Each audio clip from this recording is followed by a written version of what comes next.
श्री कृष्ण कहते हैं, हे पार्थ, तुम फल की चिंता मत करो, अपना जरूरी कर्म करते रहो, मैं फल तुम्हें जरूर दूंगा।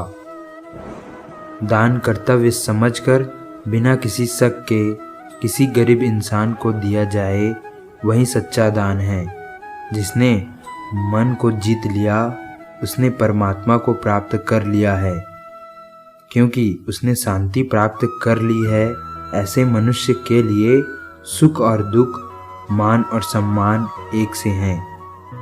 मैं कर सकता हूँ, यह सोचना आत्मविश्वास की निशानी है। सिर्फ मैं ही कर सकता हूँ, यह सोचना घमंड है। आत्मविश्वास को अपनाएं, घमंड को नहीं।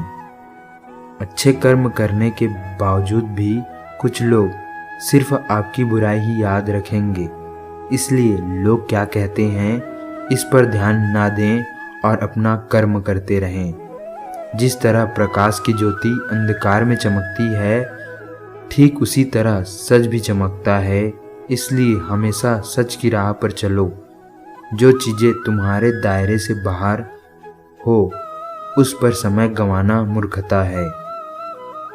जो व्यवहार आपको दूसरों से अपने लिए पसंद ना हो, ऐसा व्यवहार दूसरों के साथ कभी ना करें। मानव कल्याण ही भगवत गीता का प्रमुख उद्देश्य है। इसलिए मनुष्य को अपने कर्तव्यों का पालन करते समय मानव कल्याण को प्राथमिकता देनी चाहिए। धरती पर जिस तरह मौसम में बदलाव आता है, उसी तरह जीवन में भी सुख और दुख आता है। सही कर्म वो नहीं है जिसके परिणाम हमेशा सही हो, बल्कि सही कर्म वो है जिसका उद्देश्य कभी भी गलत ना हो। ना तो ये शरीर तुम्हारा है और ना ही तुम इस शरीर के मालिक हो। यह शरीर 5 तत्वों से बना है: आग, जल, वायु, पृथ्वी और आकाश। एक दिन यह शरीर इन्हीं 5 तत्वों में मिल जाएगा। तुम्हारा सिर्फ कर्म है, इसलिए अच्छे कर्म करने पर ध्यान दो। जिस इंसान के पास सब्र की ताकत है, उसकी ताकत का कोई मुकाबला नहीं कर सकता। जो होने वाला है वो होकर ही रहता है, और जो नहीं होने वाला है वो कभी नहीं होता। जो ऐसा मानते हैं उन्हें चिंता कभी नहीं सताती।